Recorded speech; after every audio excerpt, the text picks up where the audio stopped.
Hello guys, ngasidi akhoi yamna nungai ba wari amani poduna lakchari basi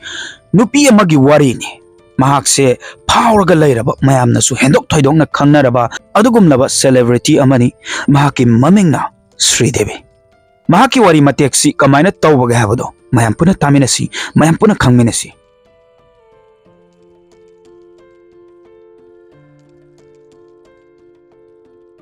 Bollywood tadi siba natraga murder tawse kasu leitib adubu ngasigi chahi mangagi mamangda haibadi 2018 da thokheba thodokse Bollywood ki afauba actor amagi neba masa prajana su yamna pamnaki 80s amadi 90s ki matamda khwaidagi highest paid actress amasu oidam ki mahakna laikidaba matamda wahang kaya mystery kaya amasu thongnaraki maduda Bollywood ki actors kaya amasu ninghanarami adu kamai dawge habado khangmina seba 13 August 1963 da Sri Amaryangar Ayappan atopa mamingna Sridevi mahaksa pokhibani adusu Minampati Tamil Nadu da mahaksa middle class family amada pokhi maduda mahaki mapa Ayappan Yangar hairisa lawyer oibani aduga mahaki mama Rajasori Yangar na icham chamba housewife ama oirame mahaki family da mahaki sister ama brother ani lerami Angang oiningaydi haunasu Sridevi art amadi literature yamna pamna hauraki sina maram oiragasu yamna angang oina mahak acting tawningbagi apamba uba phangki sigumba middle class family gi parents singdi magi macha masu singsa lairik phajana tamba college afabada tamdana doctor engineer oiba pamna bani adubu Sridevi gi oinadi Sigumba amata laikide mahaki mamana adum ubada Sridevi sa isai sakpa dialogue ngangba sigumba activities mayamsa ururuba matungda magi mamaga mapaga na mabu yam thina puknin thogot pirake haibadi ibema nangna pamba oninglibado adum taw haidan haibiki mahaki family gi support uba matamda Sridevi na khalle mahak acting tawba pame acting gi line da chatpa pame haidana Sridevi sa school da su lairik laisu gi maram da su adum wange average oi aduga school da function gumba cultural activities gumba laiba taraga su mak adum yawe dance oigera singing oigera drama oigera ama hekta haiba tare acting gi maram da oiraga su mak chong thoaga adumak leiram doine aduna su masa magi oja singna amadi magi friend na mabu yam nungsijabane haibadi mangonda tonganba atai participants sing atai angang singam manadaba tonganba ama yaujai haina hai warisa mana angang oiringai gi wari oigadoini mahakna chahi mari khak subada ngari matamdani matamda film director ama mahak sina Sridevi ji ubu matamda mahaki film da yauna ba haiduna offer tor aina suhana haijakibaduni magi family sa yamna supportive oi aduduna migi offer torokpado moina su yabirame mayamna su magi ariba film khangamgani haidana khali mangna kayam fajana film da character amabu fajana portray tawge habado mahakna magi film gi journey sa South Indian film dagi hawbani adubu magi natural acting na maram oiraga mabu yam thuna star ama ohenki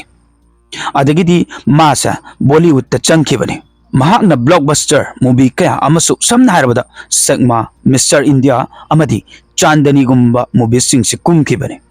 tamna tamna mahak popular oiba masak khangnaba horaki magi dance magi acting sing sina masa asengba legend ama ohenkibani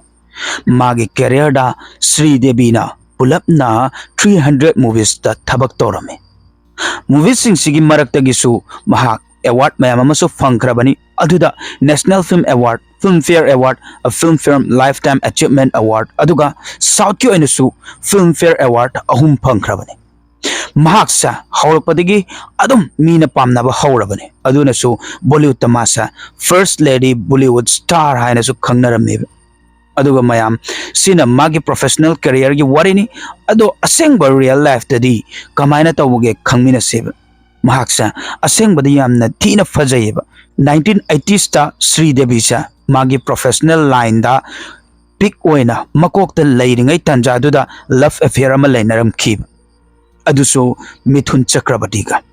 aduga social media gumbada su sumaina hai moi anisa tuminna court ta chalaga court marriage tawkhre kaina adumaina haina bale moi anisa movie amata da thabik tawmina duna aduga industry amada ta lemina duna unari bani aduduna खरदी दुम उब फंगमगनी दना मतमदुदा rumours हाबदी problems हायरगदी Mithun Chakraborty सा हानदगी लुहोंगागा लैरबनी अदुदुना मसीगी नुक्सिबसा fraud हायदुना हायरमे नुपाजे हानदगी हौना लुहोंगागा लैरे हायरे अदुदुना court marriage तौबगी rumours सा मोय अनीना हंजन हंजन लैथोखिबनी मोय अनीमक मीडियादगी लैथोकनबा कन्ना होनै मोयगी personal life ता प्राइवेट ओइना थमनबा कन्ना होनखि अदु मीडिया हायरेदना अंदुते मीडिया सिंगसा यामना अखोयगी यामना साथीबा हायबा तारे सिगी वफमसे कोइना चाही अममुक चथरमे अदुबु चाही अमसिगी मतुंगदगिदी मोयगी अफेयर हायबदी श्रीदेवीगा मिथुनगागी अफेयरगागी वारिसा लोइसनख्रेब अदगिदी श्रीदेवीगी मिंगसा अनौबा ममिंग अमदा अमुक नपखिबनेबा हायबदी पुनखि हायबा तारे अदुसु फिल्म प्रोड्यूसर अमदा मागी ममिंगना बोनी कपूर कवे मयामना तारमद्रबसु याय बोनी हारिसे अदो अखोइना हौजिक सारिबा वारिसा 1980s की मतमदा ख्वाइदगी हेड फिल्म हाइबा तारे अदु पुथोकपदा ममिंग चटलमिबा नुपा अमनेबा हाइबदी अथिबरोमदा ममिंग चटपा हाइबा तारे अनंबना प्रोड्यूसर डायरेक्टर की ममिंग सिदी खंगनगंदेदना अदुबु मीना पामदे हाइनरमिबसा सिगी ओना तैनबनेबा ओरकदोइसे हाइबदी मागा श्रीदेवीगी ममिंगसा पुंजनखिबा मतमदुदा मासा हेडलाइन खुदिंगदा लोइना यावरकपनेबा मरमदी बोनी कपूरगिसु हानना लुहोंगागा लैरमबनेबा सिगी पाउसिना खरा अमुक सेंसेशनल ओइरिसिना करिगिनो हाइबदा बोनी कपूर सा मोना कपूर हाइरिसिगा लुहोंगागा लैरबनेबा हानदगी महाकी मचाना अर्जुन कपूर मयामनसु हेना मसक खंगबिरमनी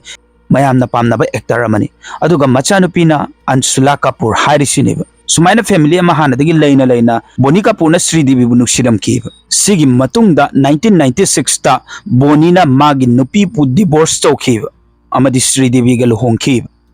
असुमना श्रीदेवी गिसु मचा अनि लैखि जानवी कपूर मयामना यामना पामनरिबा एक्टर अमनी मासु अदुगा खुशी कपूर श्रीदेवी ना लुहोंगबा मतुंग मागी कैरियर दा ब्रेक मतम खरा लौखि मरमदी मागी मचा बु यंगछिनबा पामलन 15 years मुक मागी मचा अमदी मागी फैमिली बु यंगछलंबा मतुंगदा महाक इंग्लिश विंग्लिश मोम गुंबा मूवी सिंगदा अमुक अमुक कुंबा होरखे अदो सिदी अइना हाइरुबगी दरकार सु तादरा हाइना खल्ली हाइरिबा मूवी अनिसा सिदी याम थीना नुक्सीबा मूवी अमनेबा इंडस्ट्री की मनुंगसिदा हाइतारे 15 years की मतुंग माना अमुक अमुक कम बैक तोरकबा मतमदा मोम हाइरिबा मूवी सिगी ओइना बेस्ट एक्टर अवार्ड फंगखि सुमाइन अवार्ड फंगदना मचा अनि फैमिली अनि गलोइना लुंगाइना लेरमे मसिगा लोइना माना मूवी अहुम अमगसु साइन तौरमबनेबा अदुबु लाइबकनदी अतोपा मतम लगा लेरमखि इंग्लिश विंग्लिश अमदी मोम रिलीज तौरब मतुंगी मतम खरदुदी स्किप तौरसेब अदुगा 2018 की वारी हाना सानरसे 18 February 2018 दा श्रीदेवी मागी मचानुपी खुशीगा लोइना दुबई दा मागी नेफ्यू मोहित मरवागी लुहोंगबा यावबा चटलोबने वेडिंग सा ग्रांड वेडिंग अमनी मसी राज एक हाइमा UAE गी दा लैबनेबा मधुदा इंडिया की टॉप बिजनेस टाइकून अमदी बॉलीवुड की सुपरस्टार कया अमा लाक्लम्बी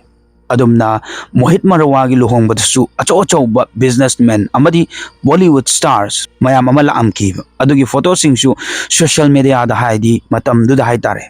एक्टर मयाम के प्रोफाइल तगी थागलकबा हौरखिबा पुंगनमक बॉलीवुड की पैसा नुंगसा यामना पाइबा लुहोंगबगी थौरमगुंबने हाइतारे तोंगानबा अमकपा अमता उबा फंगदेबा श्रीदेवीसु यामना हराउना अदुम उयेबा करिगिसु हरारोदेनो मयुमदा बॉलीवुड इंडस्ट्री दा लुहोंगबगी अचौबा सेरेमनी अमा पांगथोइबबो मरांग मरांग हाइबदी मयाम दु यामना हराउनेबा 21 February वेडिंग सेरेमनी पांगथोखरे मदुगी मथंगी नमित्ता 22 February सा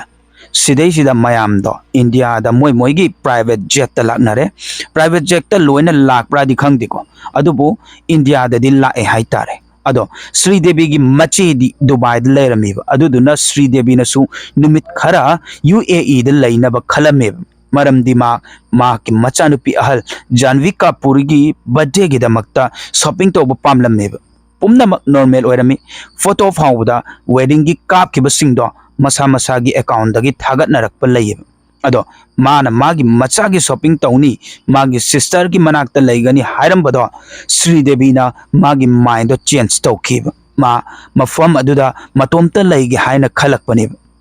वादो माना मागी नुपादसु तम्मेब अदुमना मागी नुपागा मचा खुशी कपूरगसु इंडिया दा लाखिबनिब 22 February 2018 दा श्रीदेवी से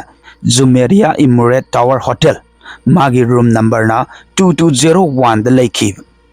आइगे ओइना हाइबा तारगदी होटल सा खरा लग्जरीज ओइब अदुगा बॉलीवुड स्टार्स अमा ओइना अदुगुम्बा होटल अदुदा लैबा हाइबसा कछु चावबा थबक अमदि नतेब अदुबु श्रीदेवी की अंगक्प वाफम अमा हाइबा तारगदी महाक्तो होटल अदुदा लैगदोइदो नुमित खरानी खक्तगिनेब अइनासु हाइकेबा मचानुपी की बर्थडे के शॉपिंग तौने हाइकेबदो अदु मासे नुमित निनी मु होटल दुदगी मपानदा थोकपसे उदबा हाइबा तारे होटल दो तोक्रो रूम दुदगी हाइबा तारे अदुगी प्रूफ नुक्सु लोइन लैरिनेब होटल दगी CCTV फुटेज केका लोइन लैरे अदुदा रूम दुगी थोंग दो फावबदा हांगदोप थेंगनदबा हाइबा तारे सोमदना श्रीदेवी गा नुपा बोनी कपूर गसा सीडी इंडिया दा लागा डायरेक्ट लखनऊ दा चतखरबनेब करिगिनो हाइबा मतमदा मागी 23 February दा इन्वेस्टर सबमिट पार्टिसिपेट तौगदबनेब अदुदा हानदगी ऑफिसर्स कया अमला आबनेब मा पार्टिसिपेट तौरे अचिन बथबखै लोइन लोइसलमे अदुगी नुंगदांग दुमक्तदा मुंबई दा हलके मान हलाब मतुंग बोनी कपूर न खल्लेब दुबई दा लैरिबा महाकी नुपीदा सरप्राइज तौगे हाइदुना हाइबदी लाकनी हाइदबिदा सरप्राइज ओइना चटलुरगेना खल्लेब मार्क्सु हराउजना हाइदना अदुदुना मार्क 24 February दा मुंबई थादो अमगा दुबई दा लाए पुंग 3:15 अदवाइदनिको अदुगा मागी नुपीना लैरिबा रूम 2201 दा चटलेब मागना कैमता हाइदबी सरप्राइज तौबदो अदु उबदा श्रीदेवी सु यामना हराउजखी अदुगी मतुंगदा मोय अनि लिविंग रूम दा 15 मिनट्स मुक लेमिनकी एक्जैक्ट मतम दी खंगजद्रे अदो मखोइना लैरिबा मफम दो लिविंग रूम वॉशरूम का बेडरूम का अदुम अटैच तौरगा लैबा मफम ओइगदोइनेब बोनी कपूरना मफम अदुदा खक लाकपगी सरप्राइज तौगे हाइदुना खनखिदेब मागना अतोप सरप्राइज सिंग सु खलमेब हाइबदी शॉपिंग तौब चटमिनरुनी अदुगा रोमांटिक डिनर डेट चु तौगनी खोदकनी हाइदना मचागी शॉपिंग तौरगा इंडिया दा अमु हलकनी हाइदना खनमनेब मोय एनी वरी वताई सनादना तौरे अदगी नुंगधांगी पुंग 3 अदाय मुक तारकपा मतम सिदा श्रीदेवी सा मागी लिविंग रूम दगी थोगलागा वेट अचौबदुगा अटैच तौरिबा वॉशरूम दो अदुदा चंगबनेब हाइबदी मादो ड्रेस चेंज तौनबा चंगबनेब हाइबदी बोनीना हाइबनेब मंगोंदा मोयसा रेस्टोरेंट अमदा चटकदबनेना मतमदुदा बोनी कपूरदी टीवी ऑन तौरगा क्रिकेट मैच येंगदुना लेरमेब प्रूफ हाइबा तारगदी मतम असिदा हाइबदी टाइमिंग सिदा क्रिकेट मैच थाब टाइमिंग ओइबा हाइबा तारे मैच येंगबसिदा 15-20 मिनट्स मुक हौखरेब अदुदुना डिनर गी दमक्ता थेंगनी हाइदुना खल्लेब मासे अदुचु मा केमता हाइद्रे करिगिनो हाइबा मतमदा श्रीदेवी दो लोइसनबदा मतम खरा लौरी ओइरमगनी न खंदुएब अदुना मा मैच अदु मखा ताना अदुम येंग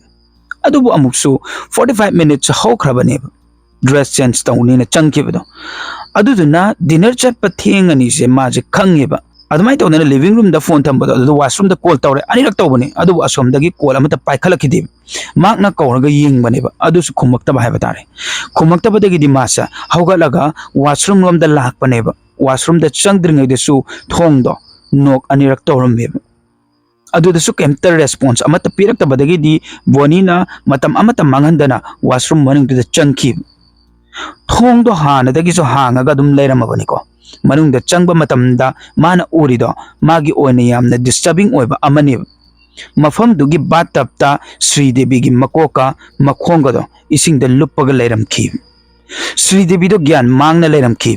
मागना उरिदो करीनो ज्ञान तादबदगी मागी फ्रेंड हान तंबगा मागी फ्रेंड सु मागी रूम दा कौरखी असेंबदी मागी फ्रेंड सु hotel अदुमक्तदा लैबा ओइगदोइनिको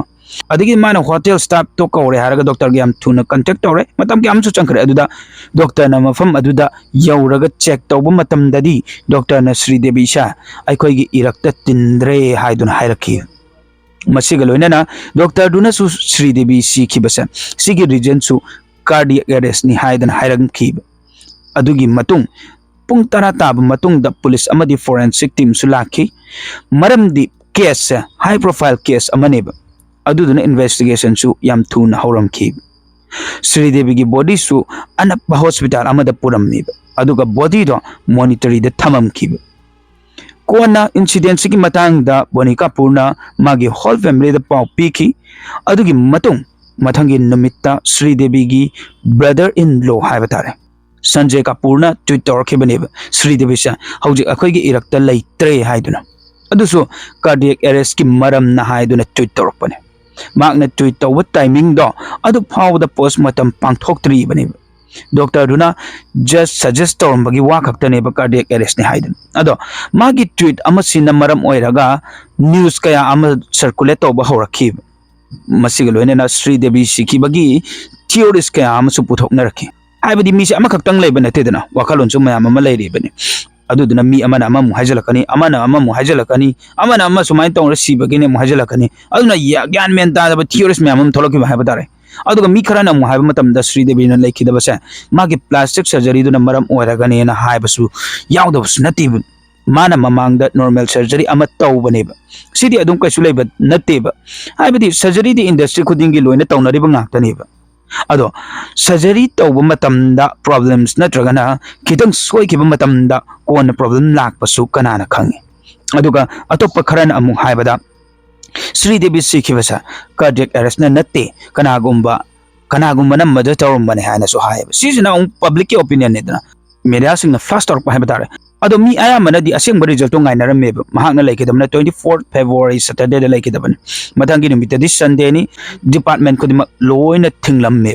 haibadi Dubai da haitare loina lonjanarame aduduna magi autopsy report cha nong makan thoga Monday da lakada bai batare adubu India da di nong makha kan thok pasa sidai sida sibagi maram kaya ama theories kaya ama puthok narakpane thingbangam da gai haitare 25 ti Sunday oikre 26 Monday sida autopsy report amuk lae maduda Sridevi laikhidabase cardiac arrest ki maramna natte iraknabadagi laitabani haiduna amuk hairakpani maramna Sridevi na sidringai gi mamang dai batare alcohol yamna thakibagini na hai loina na magi body dagi su alcoholic traces yamna su phangyen hai asum sumaina oram basu ya haidana hai ado yu ngau bana control laitabadagi aduduna maram oire haraga madu iraknaraga sibane haidana su hainari report se lakpadagi di loina ahongba laeb haibadi ahan banumita doctor lakpado aduduna ma se cardiac arrest na maram oiraga laikhidabani na haibani aduga postmortem tawrab matungdana irangna bani na mu haire aduduna public na khalamba singdusu loina tayonare dana hauji 3 days muk haukhre adubu wadi fajana sengna khangdriba report la phawbada aduduna case Dubai police tagi Dubai public prostitution sidam transfer tawkhibane sina mukam investigation tawba kangbu oigadoini ko ado DPP haina haijage Dubai public prosecution hairise sisina investigate tawba ngamdreba numiti 3 days amuk haukrabane aduduna DPP na Sridevi की body sa Dubai dagi India da puba yahalam deba moina haiba investigation fajana tawba loire haira kanda moi masamak na India se pura age adu natragadi yaro ena haiba amarom da DPP sa fataba natte ko thaudok to atoparom da ukhibani na loina na siribadusu achauba mi ama oibanina makoina mayek sengna thidok pambagi neba aduga asoi angam su yohan ba yade khankiba kaigina matamda asomda di India gi praja singna ngairaga lairi baneba adigi ihan hana doctor da investigate tawre kamaina nupisa sikhiba matamda cardiac arrest ni hairi bano haidana adom nadi irakna badal laikidabani na hairi adu kamaina khangdri no hadana hangi ba doctor sida asumna wahang kaya hangduna doctor dagi statement lawre adugi matungda Boni Kapoor dagi amuk statement lawbane mamangda aina haijakibado match sengaga laibani khotpane habado adumak Dubai police ta haire maso aina si haijarisa sigi maram jisu sisu theory amoina puthoknarameba haibadi mi kharana mu khanaba matamda Boni Kapoor magna Sridevi sa hapane haidana khanarameba sumaina khanari bagi maram su mamangda mana magi nupido satiba pibam da laire haba matamduda ihan hana police ta doctor da call tawdana magi mamana bada call tawdo adugi mayamna sum khanabadune ba chingnabadune ba ko adigi 27 da DPP na su confirm tawre Sridevi sa accidental drowning na maram oiraga laikhedabani habase मसीजे थाजबदबुदी वाई अदो ओरगसु थौदोक्सिगी मरमदा conspiracy अमत लैते हाइब मोइना सी हारिसे करिगिनो हाइब मतमदा इंडिया की प्रजा सिंगना जात की मरम यामना पुथोरखिबदो हाइबदी मागी नुपाना मदद तौबनिगुम्बा डॉक्टर दा ताइनाबगुम्बा अदुम यामना लेइदनको अदुबु दुबाइना सु मा सिखिबगी थियोरिस्ट अनि खंगति पुथोरखिब अहानबदना श्रीदेवीना अल्कोहलिक ओइबदगी हाइबदी अल्कोहल मयाम अमा थउबदगी मसिना मरम ओइरगा टॉक्सिकेटेड ओइदना इराकनरिनेना अदुमाइना हाइबस लेरे अदुगा अनि सुबदना मादो बातब त तुम थकिब ओइरमगदरा हाइबसिनि अदो मैम अनि सुबसिदी खरा अदुम थाजब वाले हाइबदी तुम थकिब तारगसु माइ मित इसिंग थेंग पमतमदा अदुम हाइबदी खंगनिदना अदुम हगलकनिदना अदुगा इराकनरे हाइरसेब बातब इसिंग खरता ओइरगसु ताबम थुएब फ्लोर अदुबु थिगत मतमदा इन्वेस्टिगेट तौब मतमदा मफमदुदा हाइबदी फ्लोर इसिंग मरिक अमा फाउब ताब उखिदेना हाइब अदुबु कोनदी इंडियन सिटीजन सिंगी ओइना दुबई पुलिस न ट्वीट तौरखिब मदुदी पोस्टमार्टम गी मतुंग इन हाइब तारे एनालाइज तौरब मतुंगदा खंगब ngमेब मदुदी इंडियन एक्ट्रेस श्रीदेवी से मागी होटल रूम दा बातब त ज्ञान तादबदगी अनकॉन्शियसनेस तगी इराक नरग लेखिदबने हाइना अदुमाइना हाइरखिब लास्ट 27 फेब्रुआरी 2018 दा दुबई अथॉरिटी ना केस क्लोज तौखिबने अदुबु पेपर वर्क मपुंग फादबना मरम ओइरे हारगा श्रीदेवी की बॉडी दी पूरगा लाकपदा मतम खरा अमुक थिनथगी मागी फैमिली दे मु याम वानम गदोइने हाबदि मा मसागी बॉडी सु पुबा याद्रे मतम सुयाम थिना हाउजनग्रे सिगी मरक्सिदा अमुक अमुक बोनीगा जोसेफ सिंगी मतेंगना अशरफ का थेंगनखिबनि महाक्सा केरला दगिनी मसिगा लोइनना मतम कयादगी मा दुबई द लेरकपनि